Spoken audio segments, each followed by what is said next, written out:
You know what's wild about wealth? It's not really all about money or the opportunities. It's mindset and energy. It's the belief that you don't have to beg, force, or explain yourself to have an abundant and peaceful life. You just have to be in alignment. And sometimes alignment means walking away with no drama, no warning, and zero interest in circling back. This story I'm about to tell you today isn't about some old friendship. It's about energy. It's about what happens when you finally stop negotiating with what drains you and start standing 10 toes in your power. She's not just a podcast host. She's a movement. Manda Lea is teaching people how to break cycles and build real wealth, mentally, financially, and spiritually. People all over the world are waking up to her message. Wired to be Rich isn't just a podcast, it's a mindset shift. She makes you believe again in yourself, in your power, and your ability to actually have the life you always known was meant for you. Hi, everyone. I'm Manda Lea, entrepreneur, speaker, and founder of Balance and Destiny, and this is Wired to be Rich. Back in February, I had a fallout with somebody I used to consider a close friend, which has been a repeating theme for me the last year while my life has fully leveled up. The energy had been off for a while, though, with this friend. It wasn't loud or messy. It was just constantly heavy. Every one of mine felt like a loss to her. Every conversation felt like work. And there was always some weird energy like comparison or subtle shade and low-key competition. And it wasn't always direct, but I felt it. And for a while, I brushed it off. I didn't want to be the one starting drama or doing too much. But I reached a point where I couldn't ignore it anymore. It was messing with my peace. So I said something. Calm, direct, and respectful. I let her know if we're going to keep being friends, something has to shift. This doesn't feel healthy for me anymore. And just like that, she blocked me. Told me that my boundaries were unfair, y'all, as if protecting my peace made me the bad person. I sat with that for a second too because it hurt me. I'm not going to lie. I set boundaries that were good for me and it was met with confrontation. But deep down, I knew that this moment just confirmed what my intuition had been telling me for months. That relationship wasn't aligned anymore and that the energy was expired. Fast forward to a few months randomly, just the other day, actually, she unblocks me and reaches out, y'all. Not on one platform, but on multiple, asking for help. And not just any help. The exact same thing I tried to support her with before she cut me off. The same help she brushed off. The same help she got offended by.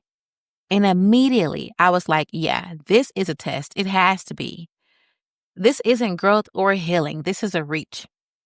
I was so shocked when she called. I just kind of stared at my phone and was like, what? And then she texted and I read it and I was like, the audacity. And then she hit me up on the TikTok after she unblocked me to do so and gave me the real reason she was reaching out. So of course I didn't respond right away. I paused. I let it simmer through my body. I ran it by a few people close to me. Some said give her grace. Some said don't even bother. However, I don't move off of guilt, pressure, or optics anymore. I move when something feels solid, and I move when it's aligned. And this didn't feel like growth to me. I just could feel it in my soul. I just wasn't sure, right? It felt like convenience. So I left it alone for the rest of the day just to see how I felt, and I enjoyed the rest of my evening. I think I went out that night. And not because I was angry. I didn't respond. Well, I didn't not respond, not because I was angry or not because I needed to prove anything, but because I wanted to kind of check in with myself and see how I was really feeling. What was my intuition telling me? And I kid you not even 24 hours later, she blocked me again on TikTok.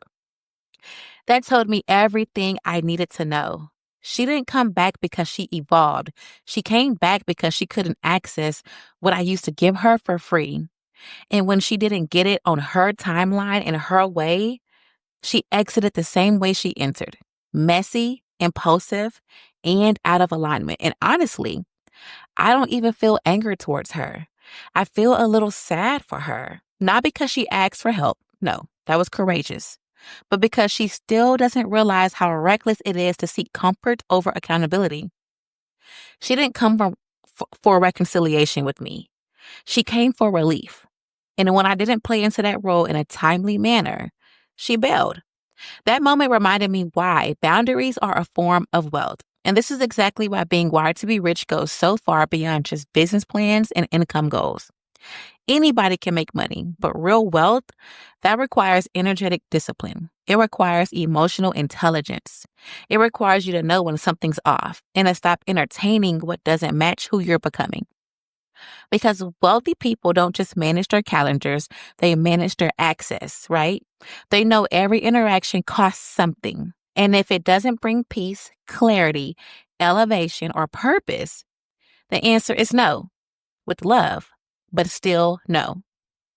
I'm not just building income. I'm building influence, alignment, and a reality that reflects my standards. And now I protect that like my future depends on it. Because it does, y'all. A life where love is mutual, respect is required, and alignment is the bare minimum.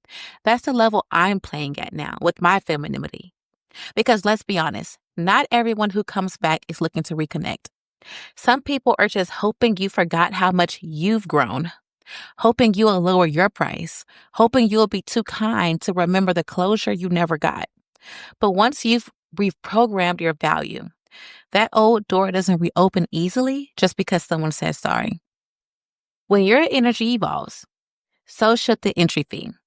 This is exactly why I say emotional wealth is a non-negotiable when you're building a rich life. You cannot build something powerful, sustainable, and legacy-driven if you're still entertaining people who haven't done the work to deserve your access. We talk a lot about protecting our assets on this channel, right? But what about our attention, our peace, our presence? That's real currency, and the price has gone up. Here's what I had to sit with once everything settled. I wasn't just walking away from a friendship for good. I was stepping into a higher version of me, one that no longer mistakes familiarity with alignment, one that doesn't confuse shared history with mutual respect. And it made me think, so many of us aren't really chasing people or things. We're chasing the feeling we've attached to them. It's not always the relationship we're after. It's the feeling of being chosen, of being seen, prioritized, and poured into. We want to feel like someone picked us with intention, not because we were convenient, but because we were valued. It's not always the apology we're craving. It's the feeling of being acknowledged, of knowing our pain wasn't invisible, that someone actually felt the weight of their actions and cared enough to take accountability without justifying it. It's not always the friendship we're trying to hold on to either. It's the feeling of knowing we mattered, that we weren't just a placeholder, a backup, or a season. We want to feel like our presence meant something, that our loyalty wasn't overlooked. But most of the time, we're not chasing people or moments. We're chasing the emotional experience we never learned to create for ourselves. But once you learn to give yourself those feelings, everything changes. You stop trying to prove your worth to people who couldn't see it in the first place. You stop explaining your boundaries. You stop labeling inconsistency as love. And that's when the shift happens. You walk into rooms differently. You're not performing. You're not looking for permission to exist. You're already clear on who you are. And anybody who wants to be in your space now has to come correct. This is the part people skip, so listen up. The unfiltered check-in. Ask yourself, what am I really trying to get from this? Is it about them, or is it about me wanting to feel something I haven't given myself? Is it about closure, or is it about finally releasing the need to be validated? Once you answer that honestly, things get really clear. You stop chasing clarity from people who can't even give it to themselves, and you stop negotiating with energy that's already expired. And you remember, you are the power the entire time. That's what alignment feels like. That's what emotional wealth actually is. The shift only happens, though, when you stop reacting emotionally, pause, zoom out, and really look at the pattern, and then choose something different. That's when everything starts moving. Not because you begged, not because you chased, but because you finally became the version of you who can hold what you said you wanted. That's how you receive, for real. And this is why Wired to Be Rich has never just been about money, y'all. It's a mindset thing. It's a standard and it's a frequency. The highest version of you doesn't chase anything that's not aligned. They attract what already matches where they're headed. They're not clinging, they're clear. They're not settling because they're selecting.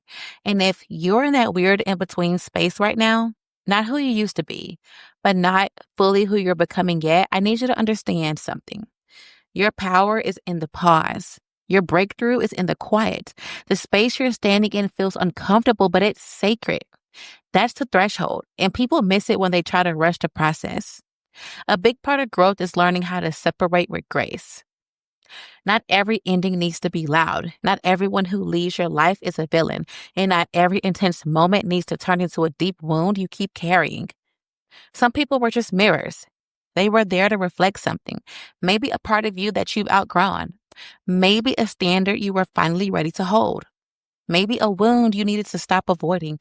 Whatever it was, take it for what it showed you and keep moving. That's how you actually evolve, and that's how you protect your energy and stay available for the life you're actually building. But you only gain that wisdom when you stop tying your entire identity to who hurt you, who left, who didn't get it, or who didn't stay. Healing doesn't always mean reconciliation. Sometimes healing just looks like recognition, like seeing the role someone played in your evolution and moving on without needing them to clap for the growth they helped trigger.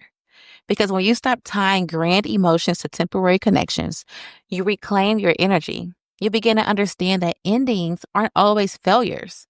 They're often invitations, and that's when the universe meets you with the exact thing you were trying to force, effortlessly, peacefully, and on your terms. You don't need to fight to be understood. Your next level isn't waiting on closure, it's waiting on clarity.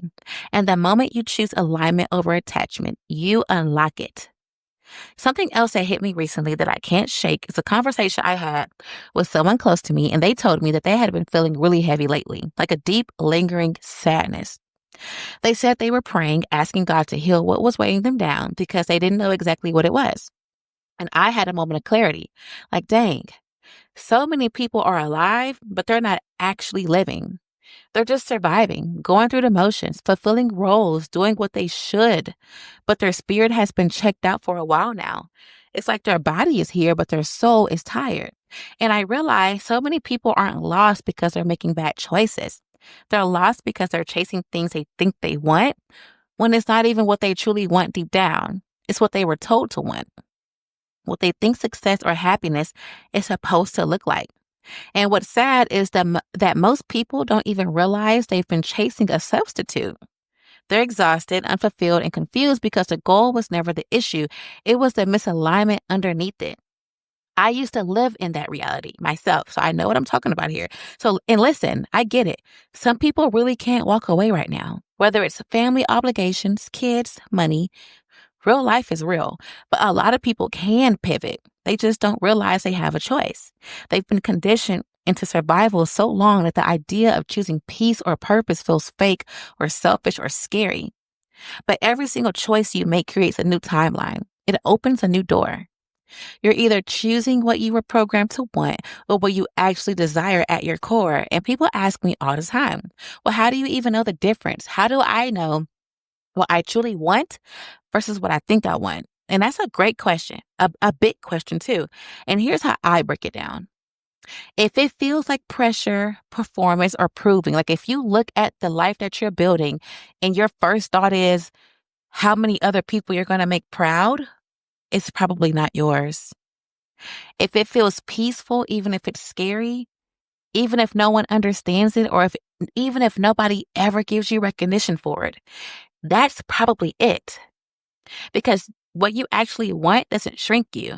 It doesn't require you to perform or chase. It's usually the thing that brings you back to yourself. And sometimes the most powerful thing you can do is just stop and admit that, wait, I don't even want this life I've been building. Or I never wanted that relationship. I just wanted to feel loved. Or I've been chasing money when what I really want is time and peace and freedom.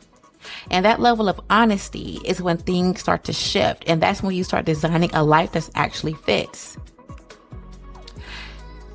We'll talk more about this on another episode. But for now, this is Wired to Be Rich, and where we don't just talk money, we build it. Where alignment meets action, strategy meets intuition, and wealth becomes personal. If you're here, I know you're not waiting for the right time. You're making the time. You're shifting how you think, how you earn, how you live, and most importantly, how you lead. Because building real wealth isn't just about stacking cash. It's about building a life that pays you back in freedom, ownership, and peace. So stay focused, y'all. Stay unavailable for anything that doesn't multiply. And remember, the version of you that has it all, they're not that far away. They're just waiting on you to act like it. I'm Manda Lea. This is Wired to Be Rich, and we're only going up from here. I'll see y'all next week. Thank you.